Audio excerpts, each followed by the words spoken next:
नमस्कार, आप सबका बहुत बहुत स्वागत है मेरे चैनल नवनीत टॉक्स में। बच्चों, आज हम देखेंगे कक्षा 10 की एनसीईआरटी की पाठ्य पुस्तक जिसका नाम है स्पर्श भाग 2। इस पुस्तक में एक कविता है जिसका शीर्षक है कर चले हम फिदा।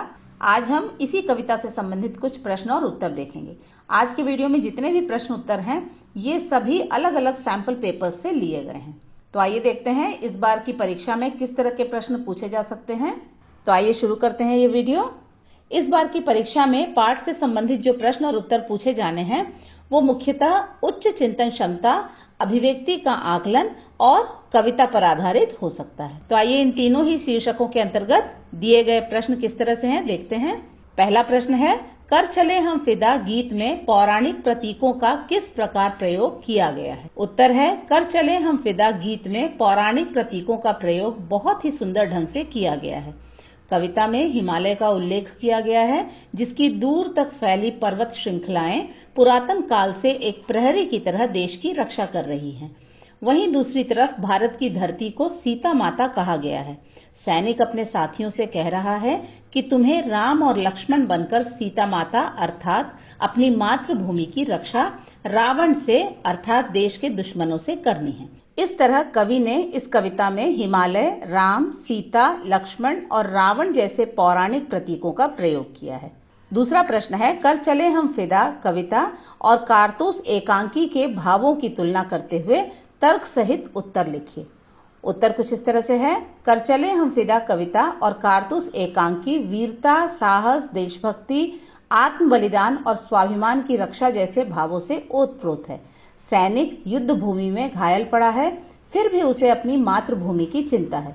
वहीं दूसरी तरफ कारतूस का मुख्य पात्र वजीर अली भी एक देशभक्त है और मातृभूमि से अंग्रेजों का शासन खत्म करना चाहता है।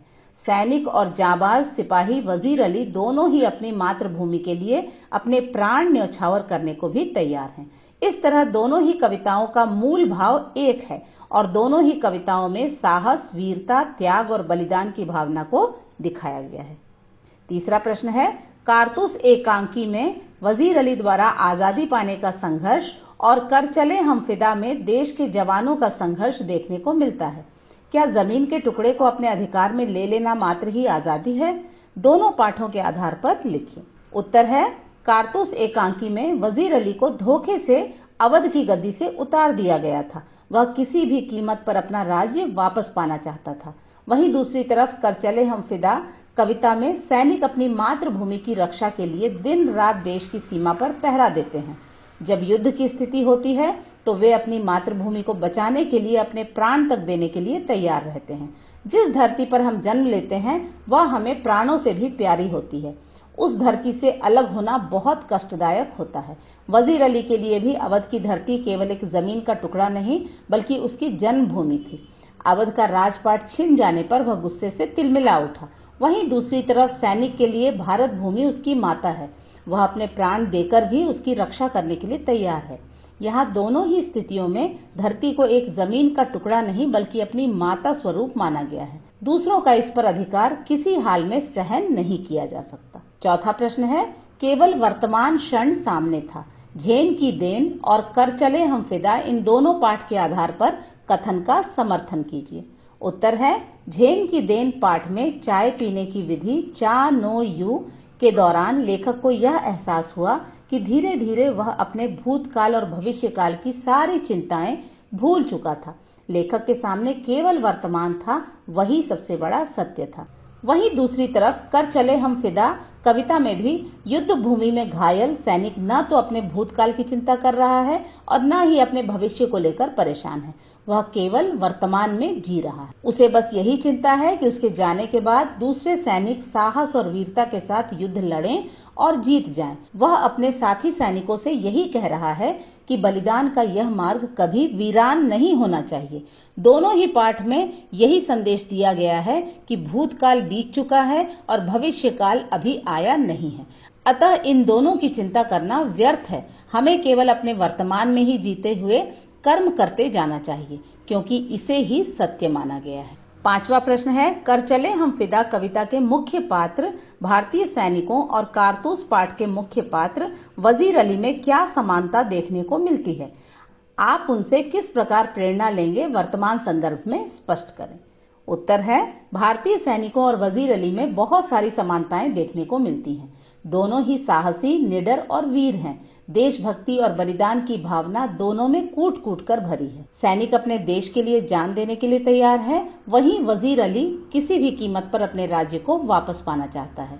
दोनों ही स्वाभिमानी हैं, किसी भी स्थिति में दुश्मन के आगे सिर झुकाना नहीं चाहते। भारतीय सैनिकों और वजीर अली से हमें यही प्रेरणा मिलती है कि हमें भी साहस, वीरता और देश के प्रति सच्ची भक्ति का गुण होना चाहिए। बुराई और अन्याय के खिलाफ कभी भी सिर नहीं झुकाना चाहिए। वर्तमान संदर्भ में कोरोना महामारी से पूरा देश जूझ रहा है। इस स्थिति में भी हमें धैर्य नहीं खोना चाहिए। मिलजुल कर इसे बचने और इसे जड़ से खत्म करने का प्रयास करना चाहिए। तो आइए देखते हैं अंतिम प्रश्न। कर चले हम फिदा कविता के आधार पर सैनिक के जीवन की चुनौतियों का वर्णन अपने शब्दों में कीजिए। उत्तर कुछ इस तरह से है। एक सैनिक का जीवन चुनौतियों से भरा हुआ होता है। सैनिक अपना पूरा जीवन अपनी मातृभूमि और अपने देशवासियों की रक्षा में लगा देते हैं। देशवासी अपने घरों में अपने परिवार के साथ सुरक्षित और प्रसन्न इसलिए रह पाते हैं क्योंकि वीर सैनिक देश की सीमा पर दिन रात पहरा देते हैं। सैनिकों का कार्य केवल दुश्मनों से देश की रक्षा करना नहीं है, बल्कि प्राकृतिक आपदाओं जैसे बाढ़, सूखा, तूफान और भूकंप के समय भी लोगों को बचाना है। कई बार देश में दंगे, विद्रोह और हड़ताल जैसी स्थिति भी आ जाती है। ऐसी परिस्थिति में सैनिक अपनी जान की परवाह न करते हुए स्थिति को काबू में करते हैं। अतः यह कहा जा सकता है कि सैनिक का जीवन फूलों की सेज नहीं, बल्कि कांटों भरा रास्ता होता है। तो बच्चों, इस तरह से इस कविता से संबंधित सैंपल पेपर में पूछे गए प्रश्न और उत्तर खत्म होते हैं। बच्चों, मुझे आशा है कर चले हम फिदा कविता से संबंधित अभ्यास प्रश्नों का आप सभी अवश्य लाभ उठाएंगे। स्पर्श भाग 2 पाठ्यपुस्तक के अन्य पाठों से संबंधित अभ्यास प्रश्न भी हम आगे अवश्य देखेंगे। तब तक के लिए अपना ध्यान रखें। धन्यवाद।